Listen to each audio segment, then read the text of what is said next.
चलिए आज एक ऐसी कहानी में उतरते हैं जो हमें दिखाती है कि कैसे बदले की आग एक ऐसा मायाजाल बन सकती है जो अपने रास्ते में आने वाली हर चीज को जलाकर राख कर देती है। तो आइए इस कहानी के अंधेरे में थोड़ा और गहरा उतरते हैं। कहते हैं बदला एक ऐसा मायाजाल है जो बाहर से तो बहुत खूबसूरत लगता है लेकिन अंदर सिर्फ और सिर्फ अंधेरा होता है। ये लाइन इस पूरी कहानी का समझिए सार है। एक ऐसी चेतावनी जो बताती है कि नफरत का रास्ता आखिर में सिर्फ तबाही की ओर ही जाता है। तो हमारी कहानी शुरू होती है कुसुम शर्मा से, जो पहली नज़र में एक बिल्कुल साधारण सी माँ लगती हैं, और उनके बेटे आरव से, जो कॉलेज में पढ़ता है। देखने में तो सब कुछ एकदम नॉर्मल लगता है। आरव अपनी कॉलेज की जिंदगी और दोस्तों में बिजी है और कुसुम घर संभालती है। लेकिन इस सीधी सादी जिंदगी के पीछे एक बहुत गहरा राज छिपा है। आरव ने सालों से नोटिस किया है कि उसकी माँ हर रात बिना किसी को बताए चुपचाप घर से कहीं चली जाती है, पर उसने कभी पूछने की हिम्मत ही नहीं की। और फिर एक दिन घर पे एक मेहमान आता है, आरव की दोस्त नेहा।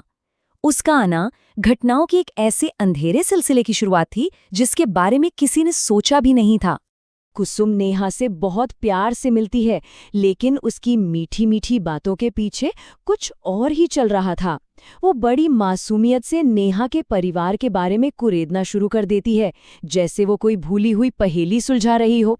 और जैसे ही नेहा ने अपना पूरा नाम बताया, नेहा सिन्हा, और ये भी कि उसके माता पिता चंद्रपुर के विवेक और रिया सिन्हा हैं, कुसुम के अंदर मानो एक तूफान उठ खड़ा हुआ। चेहरा तो शांत था, पर अंदर सालों से दबी नफरत की आग सुलगने लगी थी। बस यही वो पल था। शक अब यकीन बन चुका था, और उसी पल उसके दिल में एक बहुत ही खौफनाक प्लान ने जन्म लेना शुरू कर दिया था। ये वो मोड़ था जहां से मासूमियत का अंत और बदले की शुरुआत होने वाली थी। तो अब कहानी एक ऐसे मोड़ पर आ जाती है जहां कुसुम के इरादे बहुत ही मीठे जहर की तरह सामने आने लगते हैं। देखिए, कुसुम ने अपना जाल कैसे बिछाया। वो नेहा को बार बार घर बुलाती, उसके लिए अपने हाथों से मिठाइयाँ बनाती और फिर बड़े प्यार से जोर देकर कहती कि ये मिठाई अपनी माँ रिया के लिए भी ले जाना। नेहा को क्या पता था कि उस मिठास में नफरत का, काले जादू का जहर मिला हुआ था। और यहीं पर किस्मत का एक बहुत ही क्रूर खेल देखने को मिलता है। एक तरफ आरव और नेहा एक दूसरे के करीब आ रहे थे, और दूसरी तरफ कुसुम का भेजा हुआ जहर नेहा के परिवार को धीरे धीरे निगल रहा था। रिया की सेहत अचानक रहस्यमयी ढंग से गिरने लगी। एक रात आरव को अपनी माँ पर शक हुआ और उसने उनके कमरे की तलाशी ली। वहां उसे जो दिखा, उसे देखकर उसके तो होश ही उड़ गए। एक ग्लास पे नेहा का नाम, एक पैकेट में किसी के बाल और एक रुमाल पर रिया का नाम।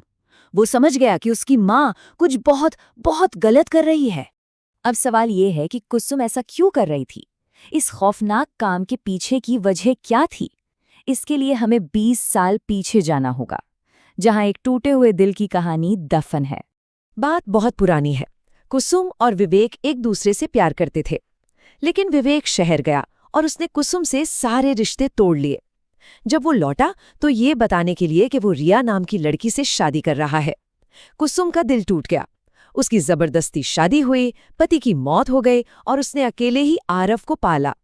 और फिर बस कुछ महीने पहले उसने विवेक को देखा, जिसने उसे पहचानने तक से इनकार कर दिया।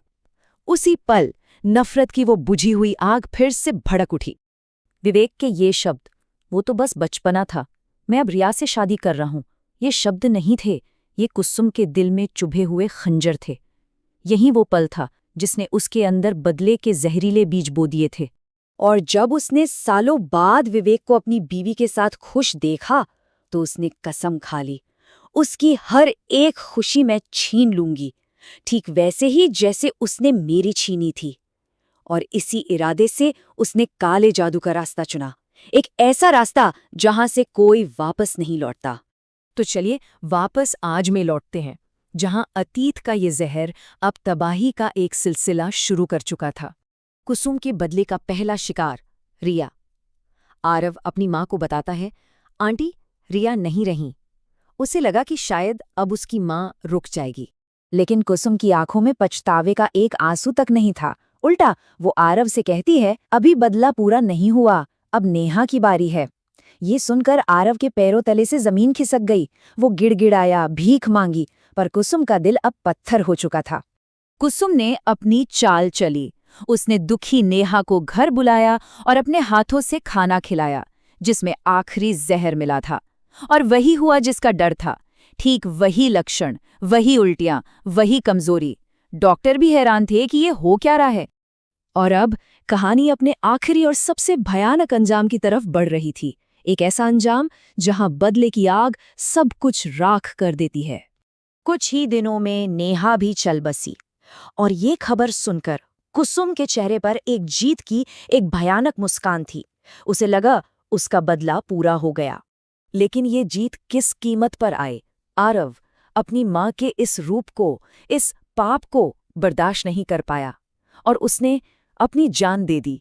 और जब कुसुम ने अपने बेटे को पंखे से लटका हुआ देखा, तब उसे समझ आया कि बदला लेने की इस आग में उसने सब कुछ जला दिया, अपना सब कुछ।